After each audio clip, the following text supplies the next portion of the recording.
Alors, là, c'est un test. On va vidéo en fait. Partez sur le deuil. Je vais voir ce que ça donne. Une minute. Ensuite,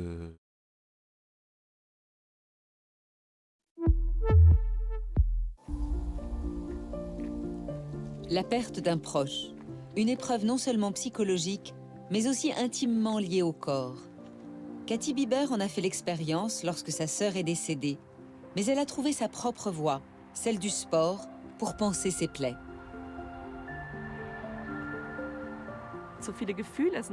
Toutes sortes d'émotions remontaient à la surface. J'avais l'impression d'exploser. Je pleurais et je riais en même temps. Et à la fin de la séance, j'ai ressenti un tel soulagement, un tel sentiment de liberté que je me suis dit, c'est génial, il faut que je continue. Il faut du temps pour se remettre de la perte d'un proche et de la force. Allez, on lâche tout. on s'en remet jamais. Oui, comme ça. La perte d'un proche. C'est injuste. Ça te touche, hein. Ça m'est déjà arrivé des délire comme ça. Voilà, quand tu perds un proche, frère, c'est trop compliqué de s'en remettre. Katy Bieber revient de Tu t'en loin. remets même pas en fait. Quand tu t'en rappelles, Il y a 9 ans, ça te le jour où le te corps de revient, sa ça sœur te a été touche. retrouvé, sa vie a basculé.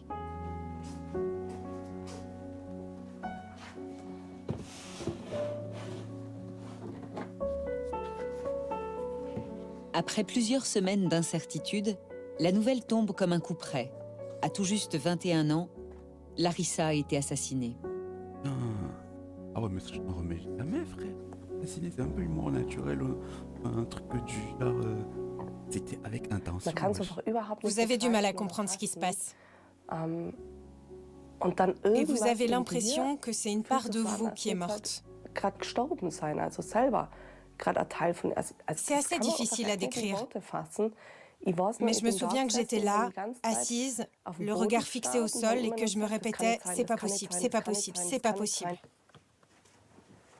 Ce sont là les dernières images des deux sœurs. Ultime moment d'insouciance à l'occasion d'une soirée chez Katy.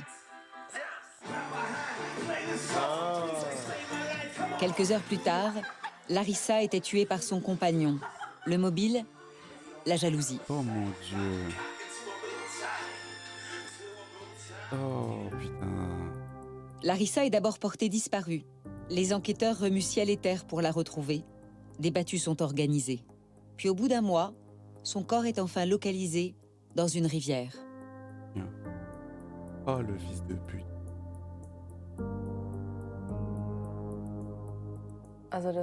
Ça a été une période extrêmement éprouvante. J'oscillais constamment entre l'espoir et l'angoisse. Par moments, je me disais, elle est encore en vie. Elle va bientôt revenir ou appeler, c'est une erreur. Et la minute d'après, je basculais de nouveau dans la peur. Je me disais qu'elle avait été enlevée ou qu'elle était morte. C'était le grand 8 émotionnel. Ce jour-là, le monde de Katy s'effondre. Le battage médiatique qui entoure le décès de Larissa et le procès du meurtrier n'arrange rien. Les paparazzis vont jusqu'à prendre des photos le jour des funérailles. Oh mon dieu. Dans un premier temps, je me suis contentée de survivre. Et pas forcément de la meilleure façon, surtout au début. Je ne prenais pas soin de moi. Je voulais mourir, ou en tout cas ça m'était égal de vivre. Perdre un proche comme Je ça, buvais c'est comme un trou, parfois dès le matin. compliqué de s'en De la remettre. tequila, du schnapps, du vin, au point de ne plus pouvoir aller faire mes courses. Je voulais être anesthésiée, ne plus rien sentir. C'était ma stratégie. L'assassin est condamné à 20 ans de prison, assorti d'une peine de sûreté. Mais Katy est inconsolable. Aînée de 4 filles, elle a toujours été proche de sa mère, jusqu'au décès de Larissa. Encore 2 heures. Faut chérir ces 2 heures-là. Bonjour Catherine, ça va? Oui, ça va, juste un peu enrhumée. La disparition de Larissa divise la famille. Chacun se bat avec sa propre peine et cela laisse peu de force pour se soutenir. Rongée par la douleur, la mère de Cathy se renferme de plus en plus.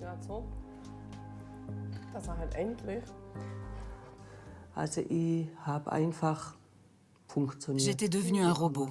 Je ne ressentais plus aucune émotion et je n'arrivais plus à montrer de l'affection.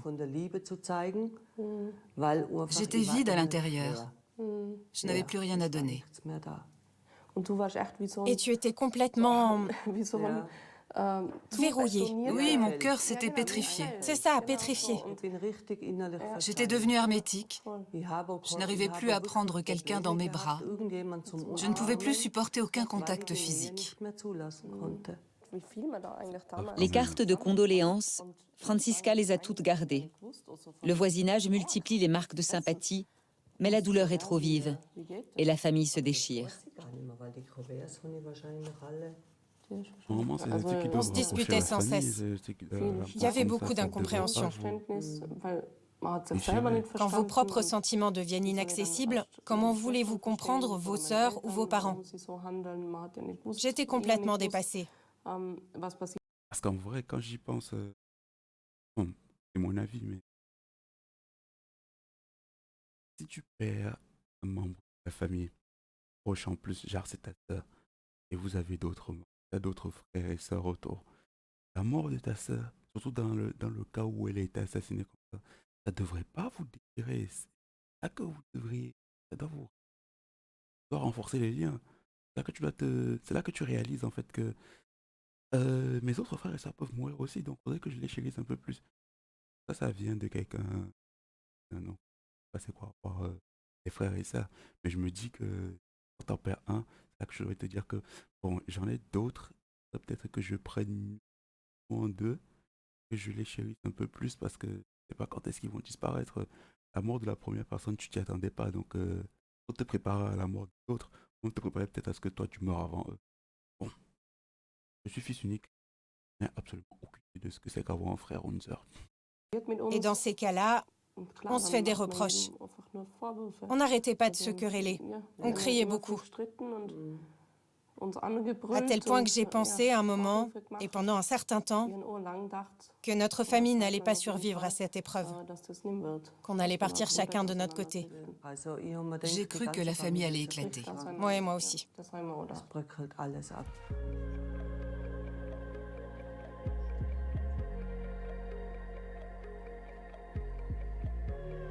Il n'y a pas de méthode miracle pour survivre à la perte d'un proche. Mais pour Caroline Kraft et Suzanne Bruckner, une chose est sûre, il ne faut pas taire sa douleur.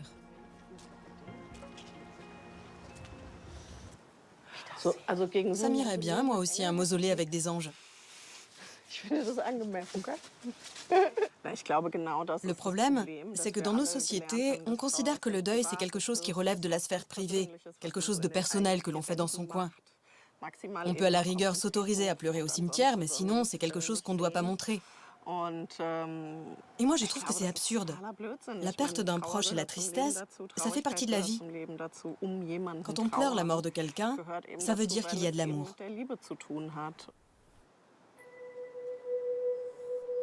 D'accord. Les deux autrices berlinoises préconisent rien de moins qu'une révolution. Pour elles, le thème de la mort est trop longtemps resté la chasse gardée de l'Église. Elles rêvent d'une société dans laquelle on parlerait ouvertement de la perte, d'une culture du deuil ancrée dans la vie et sans tabou. Une nouvelle approche de la perte, donc. Et chez nous, c'est pas tabou d'en parler. C'est un thème qui fait peur. Et le fait de pouvoir en parler, le fait de pouvoir exprimer ce que l'on ressent, ça dédramatise tout. C'est moins lourd. Pour Suzanne et Caroline, le verbe a un pouvoir thérapeutique. Donner la parole à la souffrance, c'est ce qu'elles font dans leur podcast intitulé « Enfin ». Le concept, se retrouver pour discuter de la mort de manière informelle. Tu es prête? Oui. C'est parti. Bonjour à vous, chers mortels. Votre podcast, enfin, est de retour. Je suis À mes côtés aujourd'hui, Suzanne, mortel. bonjour à tous. et moi, c'est Caro. J'ai un sujet. Vas-y, balance. Peut-on rattraper le deuil? Ce processus peut-il être différé? Et je voulais aborder le sujet avec toi, car il me semble que tu as une certaine expérience sur ce point. Oui, si on peut dire. J'avais 19 ans quand mon père est mort. Chez nous, c'était encore un autre problème. Ma mère exprimait un peu trop sa souffrance. Elle était tellement dans l'excès que ça ne laissait plus de place aux autres. Le ton est sincère, sans détour et parfois teinté d'humour. Tourner autour du pot, ce n'est pas le genre des deux amis pour qui il n'existe pas de voix unique en matière de deuil. C'est intéressant. Toi, tu as grandi avec une mère qui exprimait trop sa souffrance. Et tu t'es tue. Moi, dans ma famille, on ne parlait pas du tout du deuil. Et comme tu peux le constater, je m'exprime beaucoup sur le sujet, publiquement de surcroît, puisque je fais ce podcast. Le bon côté, c'est qu'on s'est retrouvés au milieu. C'est génial, non? Elles ont déjà enregistré 64 épisodes et récemment publié un livre. C'était pas mal, non? Je trouve aussi. Je suis contente, parce que j'étais un peu stressée. Ah bon? En tête-à-tête ou avec des invités, elles abordent le thème sous tous ses angles. Dernièrement, deuil et dépression, le deuil numérique, deuil et sexualité. Au début, on se disait qu'on allait vite faire le tour du sujet. Deuil et sexualité, c'est quoi? C'est genre tu perds ta femme et maintenant il faut que tu trouves de... Hein. J'avoue que pour ceux qui perdent leur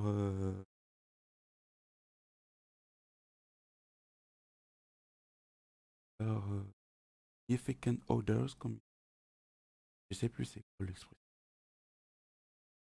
Je sais pas pourquoi j'arrive pas à retrouver l'expression en français.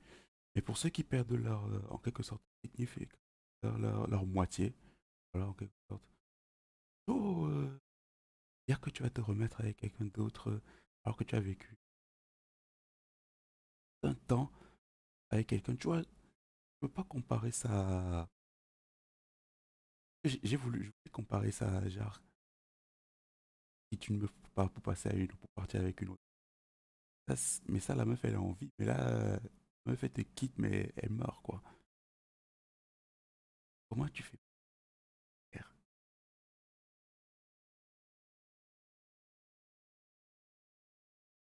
Mon frère, ça fait peur, hein. Ça fait peur. Mais en fait, il est inépuisable. C'est tellement existentiel qu'il y a toujours quelque chose à dire. Et chaque épisode enregistré leur permet de travailler sur elles-mêmes. Ça m'aide beaucoup de regarder les choses en face, même si elles font mal. Alors qu'avant, j'avais tendance à fuir le sujet. Et je pense qu'en termes de développement personnel, ça a été très enrichissant.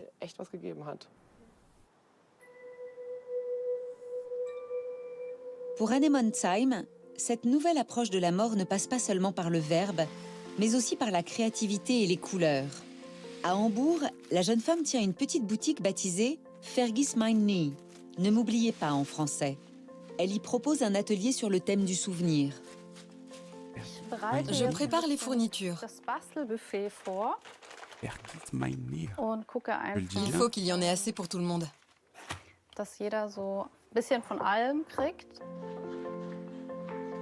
Anémone est coach spécialisée dans l'accompagnement du deuil. Et pour elle, il y a de la beauté en tout. Aujourd'hui, l'atelier aura pour objet la confection de bocaux à souvenirs. Oui, se souvenir, ça fait mal. Mais ça peut aussi être utile. C'est parfois une grande source de force. Parce que c'est pour ainsi dire la seule chose que l'on peut garder de l'être perdu. Une vie ne disparaît pas comme ça, elle laisse des traces. Et il est important de savoir les identifier et les chérir. peut-être même d'en faire quelque chose. Sublimer le chagrin, donc. Pas si évident au premier abord.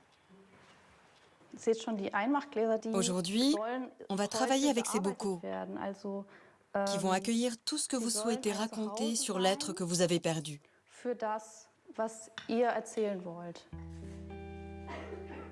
Remplir des bocaux de souvenirs pour immortaliser les instants passés ensemble. Maaike Sirk avait 21 ans quand elle a perdu son père.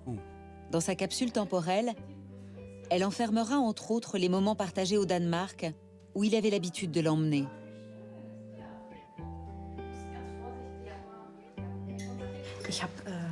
J'ai apporté une photo de lui, du sable de la plage sur laquelle on allait, quelques coquillages, des galets. Ah oui, et des drapeaux du Danemark. Indispensable. Prendre son deuil en main, au sens propre, pour rendre le chagrin plus supportable. J'espère que là où ils sont, ils se portent mieux que sur Terre. En souvenir de son père, Maaike Sirk continue de se rendre tous les ans au Danemark. C'est un peu comme s'il était avec elle. Ce qui reste, c'est l'amour. Ça, c'est certain. L'amour, les bons souvenirs, la reconnaissance. Et vous voyez, on disait tout à l'heure qu'on s'en remet. On dit qu'elle a perdu son père quand elle avait 21 ans. Oh, on va faire le mec qui assume. Et je pense que aujourd'hui, elle a plus de 30 ans. Si elle continue toujours à faire des trucs pour repenser à tout ça, des hommages, bah, ça c'est la preuve que tu t'en remets pas. Non, je sais pas.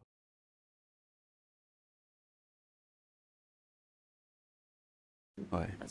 Ces moments merveilleux où il est tout près de moi et où je suis à la fois triste et incroyablement heureuse. Quand on a perdu un proche, on est en perte de sens. On se demande comment on va continuer à vivre. Et pour pouvoir de nouveau se projeter, il faut fouiller dans sa mémoire, chercher des souvenirs que l'on souhaite emporter avec soi.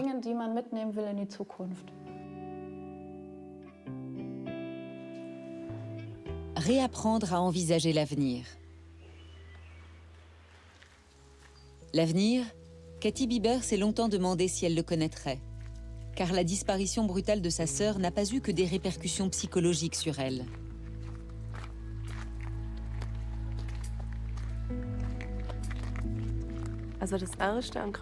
D'abord, j'ai commencé à perdre mes cheveux. Et ce, dès qu'on a appris qu'elle avait disparu. Ah ouais. Puis j'ai eu des crampes d'estomac, des maux de ventre, des nausées, des vomissements, des intolérances alimentaires que je n'avais pas avant, des problèmes de peau, notamment de l'eczéma, des insomnies et des crises d'angoisse. Une ancienne blessure au genou empire. Son généraliste lui recommande alors de faire de l'exercice. Katy s'inscrit dans une salle de sport, mais à plusieurs reprises, elle ne parvient pas à retenir ses sanglots. Elle décide alors de s'entraîner en pleine nature. Des enchaînements très simples, mais dès la première séance, les bénéfices sont perceptibles. J'ai tout de suite vu la différence. Je sentais de nouveau mon corps. Pas seulement ma cage thoracique qui me faisait constamment mal, mais toute mon anatomie. Ça vibrait, j'avais conscience de mon enveloppe corporelle. Et je sentais les choses bouger en moi. Toutes sortes d'émotions remontaient à la surface. J'avais l'impression d'exploser. Je pleurais et je riais en même temps. Et à la fin de la séance, j'ai ressenti un tel soulagement, un tel sentiment de liberté que je me suis dit, c'est génial, il faut que je continue. Elle, qui n'a jamais été particulièrement sportive, s'entraîne maintenant presque tous les jours. Et cela lui fait un bien fou. Là, t'as un négro qui est inscrit à la salle depuis août de l'année dernière. Il est allé à la salle très exactement 10 fois. Comment est-ce qu'il sait qu'il est allé à la salle très exactement 10 fois? Parce que inscrit à Basic Fit, et la 10e fois qu'il est allé à la salle, il a l'application de Basic Fit et Basic Fit lui envoie une notification pour lui dire bravo, bravo pour ta dixième fois à la salle. Elle est en mode ah, entre 2022 et février 2023, j'y suis allé seulement 10 fois. Waouh, chaud. Tu veux te muscler, tu veux gagner en prise, en masse musculaire, mais 10 fois en temps de temps, t'y arriveras pas. Hein. T'y arriveras pas du tout. Je pensais pas arriver à remonter la pente aussi vite, surtout physiquement. En ce sens, on peut vraiment dire que le sport m'a sauvé la vie. Il m'a empêché de dépérir.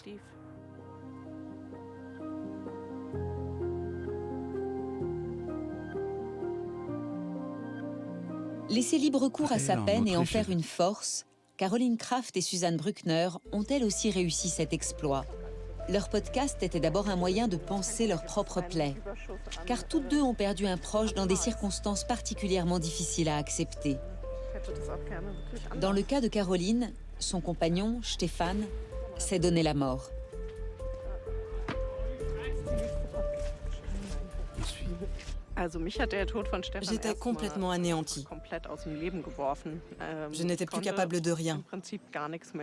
La moindre chose me paraissait compliquée. Je ne pouvais plus travailler. J'ai essayé, mais au bout de quelques temps, j'ai fait une dépression nerveuse.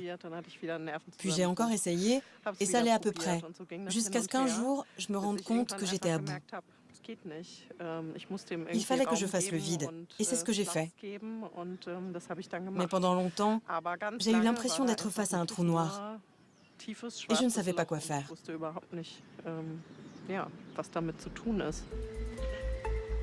Ce fameux trou noir, Suzanne en parle aussi. À l'âge de 17 ans, elle est ébranlée par le suicide de son père. Puis, il y a 6 ans, son frère se donne la mort à son tour. wow, mais tout le monde se suicide dans son entourage, frère. Quoi ce délire-là? Oh. Et si dans quelques années t'apprends qu'elle-même s'est suicidée, frère? C'est quoi ça? C'est comment que tout? Genre, oh, wesh, ils se sont tous suicidés dans son entourage. Son père, son frère. Yo, hey, yo. C'est un mélange très contradictoire de culpabilité et de honte. Vous vous demandez si vous auriez pu empêcher ça, si vous avez été assez attentif aux signes avant-coureurs, si vous avez joué votre rôle de fille ou de sœur, si vous auriez pu être plus à l'écoute. Et puis vous avez le sentiment d'être jugé. On habitait une petite ville et il est arrivé que certaines personnes changent de trottoir en me voyant. Parce que Non. c'est épouvantable, rendez-vous compte. Un suicide dans le quartier. Ou bien j'entendais les gens chuchoter dans mon dos. Ça doit être très dur. Allez, évidemment. Parler sans tabou de la perte d'un proche, c'est difficile. Et presque impossible quand il s'agit d'un suicide. Anemone Thyme a elle aussi connu la perte de plusieurs êtres chers.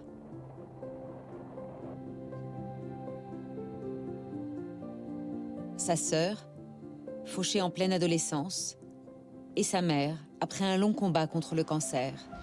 Elle a développé sa propre stratégie pour panser ses plaies, la créativité et parfois l'humour noir. Les gens pensent que l'accompagnement du deuil, c'est quelque chose de sombre, de sordide. Mais c'est tout le contraire. Un coach en deuil est un spécialiste de la vie.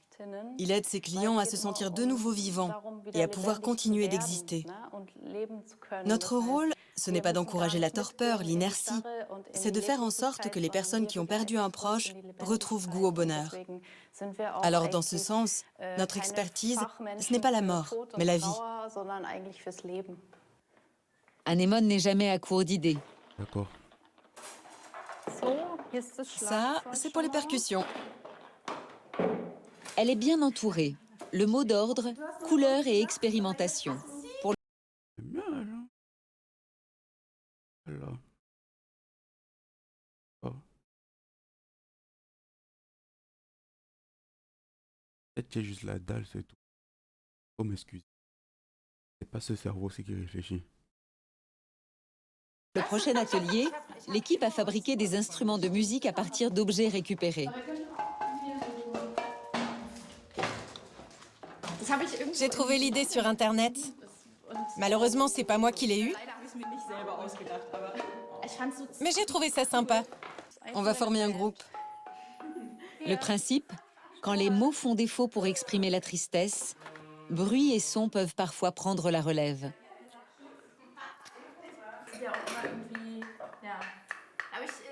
Ce ne sont pas de vrais instruments. On préfère fabriquer les nôtres ou détourner l'utilisation de certains objets, d'une part pour créer de nouveaux sons, on est en quelque sorte des chercheuses de sons, et d'autre part pour éviter toute pression. Parce que s'asseoir devant un piano, ça peut être intimidant, surtout si vous ne savez pas jouer. Alors que taper sur 3 Tupperware, c'est plus facile, on a moins de mal à se lâcher. Reste à imaginer le son du deuil.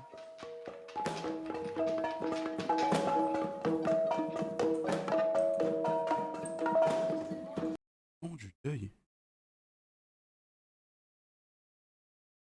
C'est quoi ça? Pas sûr d'avoir compris là pour le.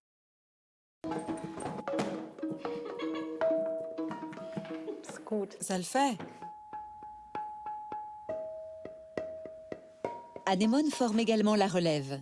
Comédienne et infirmière, Diana souhaite se spécialiser dans l'accompagnement du deuil. Je pense que ça vient en grande partie de mon parcours. J'ai travaillé dans un centre de soins palliatifs pour enfants où j'ai découvert tout ce qui pouvait être fait pour aider les familles dans leur deuil. Tous les rituels qui pouvaient être mis en place pour dire au revoir à un enfant. Ce qui se fait beaucoup, par exemple, c'est de peindre les cercueils. Et ça, évidemment, ça ne se voit pas du tout dans les cliniques.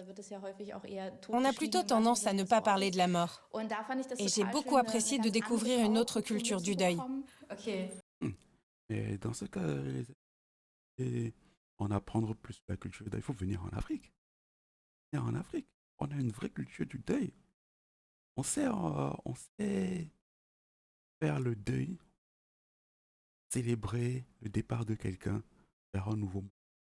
Regarde au Ghana, par exemple. Là où ils font des cercueils, là où tu peux commander un cercueil pour faire un cercueil en forme de voiture, bateau. Un mec, il est spécialisé que dans ça, wesh. Après, il y a une grande fête autour. Ah, c'est vrai que les Occidentaux sont trop timides quand il s'agit de deuil, mon frère. Ouais, la personne est morte, mais voilà quoi. C'est, comment dire, la finalité de la vie, hein, mon gars. Malheureusement, on n'a pas encore trouvé le moyen d'être immortel. Faut, faut faire avec. Et faut. Le deuil, c'est aussi une célébration.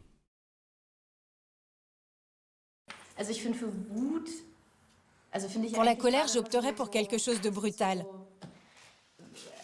Je trouve que les percussions correspondent bien. Ou des pierres. Pourquoi pas?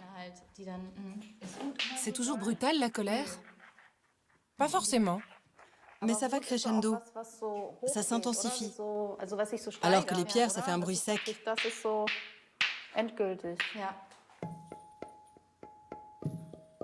Ici, on pense qu'il est important de vivre pleinement son deuil, mais pas forcément avec gravité.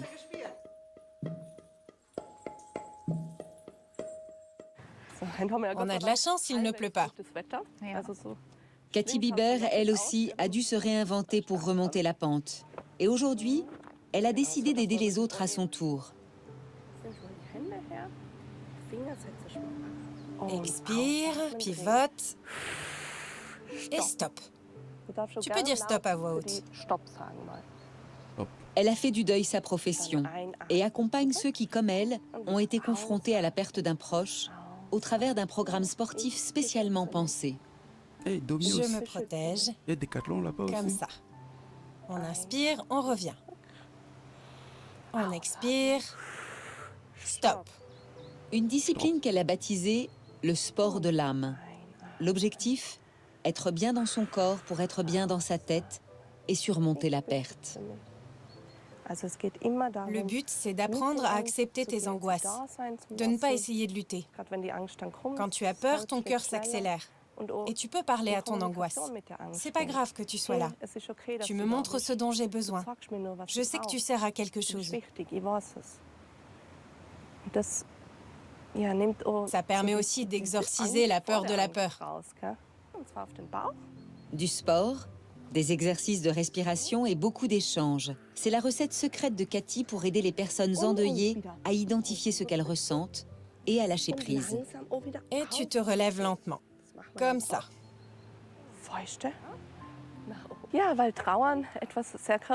Le deuil, c'est quelque chose de très physique. On parle beaucoup de souffrance psychologique, mais les deux sont liés. C'est un tout.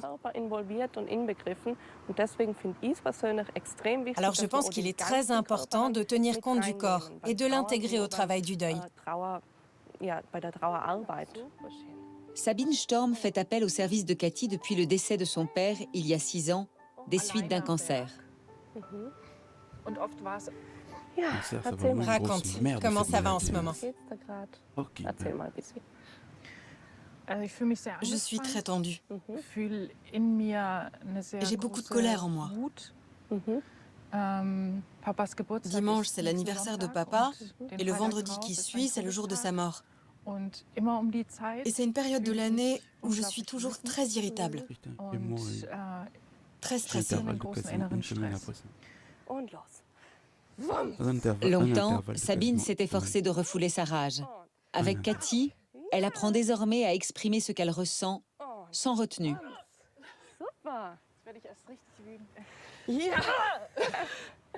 Tu as le droit, il faut que ça sorte. Exactement. C'est injuste. Comment tu te sens? Libérée. Le sport de l'âme, c'est un espace protégé. J'ai le droit d'être ici. Cathy s'est montrée très compréhensive et elle n'a pas eu l'air embarrassée quand je me suis mise à pleurer. Ça ne lui a pas fait peur. Elle m'a prise comme j'étais à ce moment-là et elle m'a aidée à reprendre des forces. Ce qui ne tue pas rend plus fort. Le vieil adage prend tout son sens ici. Depuis, Sabine s'est même formée à l'accompagnement du deuil auprès de Cathy. Mais laisser libre cours à son chagrin, ce n'est pas si simple. Parfois, cela nécessite de sortir de son cadre habituel. Se bourrer la gueule. Caroline et Suzanne se sont rencontrées il y a 7 ans sur leur lieu de travail et elles ont vite compris qu'elles aspiraient à la même chose. Parler de l'épreuve qu'elles avaient traversée de manière détendue et informelle. Et pourquoi pas dans un bar? Je pense que pour la première fois, on a eu l'impression de pouvoir parler normalement de notre vécu. C'était très différent.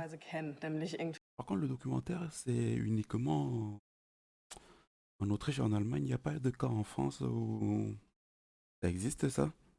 Avec les autres, il fallait faire attention à ce qu'on disait. On marchait sur des œufs. Là, on a tout de suite parlé spontanément. Et j'ai trouvé ça génial, parce que c'était ancré dans la vie. C'était un peu comme rentrer chez soi. Je ne savais pas que c'était possible. Je me suis dit, ah ouais, en fait c'était aussi simple que ça. J'aurais peut-être dû essayer d'en parler, mais je n'en avais pas eu l'occasion. Et ça m'a bouleversée. C'était une révolution.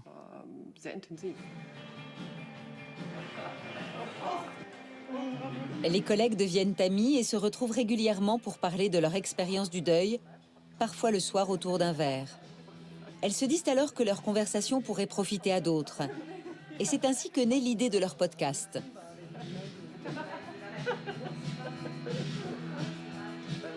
Podcast autour du deuil. Quand on s'est rencontrés, tu étais très en colère. Tu ne supportais pas l'attitude des gens face au deuil. C'était une obsession. Tu disais, il faut que ça change, je n'en peux plus, c'est vraiment nul pour tout le monde. Et puis tout d'un coup, c'est devenu une évidence. Je me suis dit, mais c'est vrai, c'est un problème qui dépasse la sphère privée. C'est un problème de société. Et on pourrait peut-être faire quelque chose. Pas forcément changer le regard de la société sur le deuil, mais sa perception des sentiments. Un regard que les deux comparses voudraient ouvert, sincère et sans tabou. Tu as déjà remarqué que les gens avaient tendance à juger, à noter pour ainsi dire ta façon de vivre ton deuil? Tiens, celle-là, je lui mets 6. Comment ça? Elle sort, elle boit un verre, elle rigole? C'est inacceptable. Il y a des gens qui font ça. D'autres, la façon dont tu fais ton deuil. Eh, wesh, que t'as tes oignons. C'est vraiment un délire. Comment on appelle ça? First world problem, mon gars. Wesh. Si on fait son deuil, toi, tu te permets de noter son deuil. C'est toi qui es fucked up quand tu fais le délire comme ça. Ouais. Et je te raconte pas ce qu'ils disent si tu portes du vernis à ongles ou si tu te fais faire un tatouage. Ce sont les convenances du deuil. Ça, c'est acceptable. Ça ne l'est pas. J'aurais plein de choses à dire à ce sujet. Cathy est d'accord sur ce point. Il n'y a pas de bonne ou de mauvaise manière de faire son deuil. Chacun doit trouver sa propre voie. La jeune femme pense souvent à sa sœur, avec laquelle elle a maintes fois pris ce téléphérique pour rallier le Hahnenkamm, dans le Tyrol. Comme ça me font peur. Trop peur. Elle a vu ma mère, je sais pas si j'assume monter d'un délire comme ça, frère.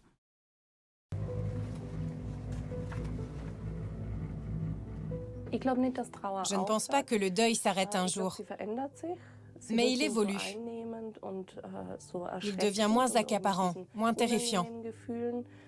Il n'est plus associé à tous ces sentiments désagréables. L'amour, le souvenir des bons moments, les sentiments positifs prennent le pas sur le reste. Le chagrin part, le souvenir demeure. Pour Cathy, le sport de l'âme est une manière d'entretenir celui de Larissa.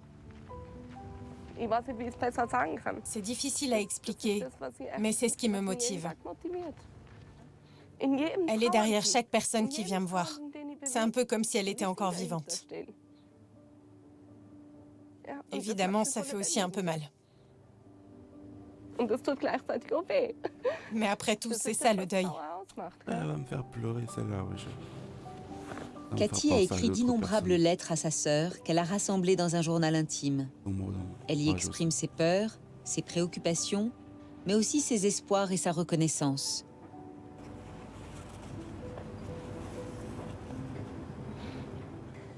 C'est à toi que je le dois, Larissa. Je ne m'étais jamais autant occupée de moi-même. Je ne m'étais jamais sentie aussi forte.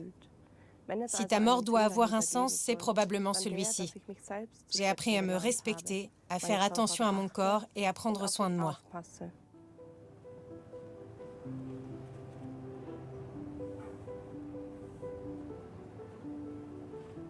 C'est fou le chemin que j'ai parcouru. J'ai souvent pensé que j'allais y rester, que je remonterais jamais la pente. Et regardez-moi aujourd'hui. Je reviens de loin et j'en ai conscience. Cathy a réussi. Elle a trouvé sa voie, celle de la vie. Bon courage, Cathy. À tous ceux qui perdent leurs proches et qui ont du mal à s'en remettre. J'espère que ça va mieux se passer pour vous.